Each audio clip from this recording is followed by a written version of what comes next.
Most of today's vehicles use a serpentine belt. Its job is to connect all the key engine accessories together, such as the alternator, the power steering pump, the air conditioning compressor, and many other accessories that are really important to keep you running on the road.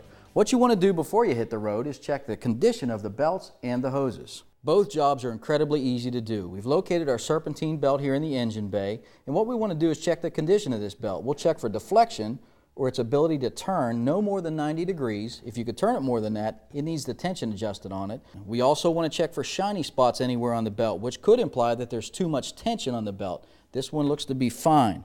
We also want to check underneath on the ribbing for cracking and fraying. It also looks to be in great shape.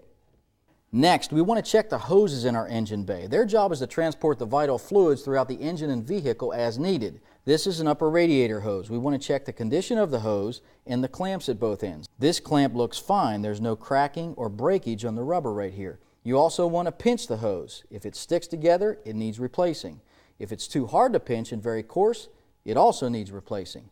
You also want to check the condition of the lower radiator hose and the clamps at both ends.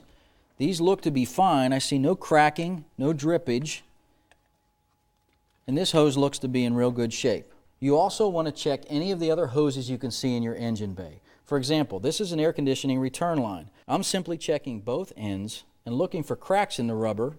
I don't see any. This looks to be in good shape. We're looking at our power steering return line. It also looks fine. And many of these other hoses are vacuum lines. If any of those leak, you're ultimately going to have some engine problems. And finally, one easy step that you can take to extend hose life in your vehicle is to use some protectant. Just like it protects the rubber on the tires, a little bit of protectant goes a long way in extending hose life.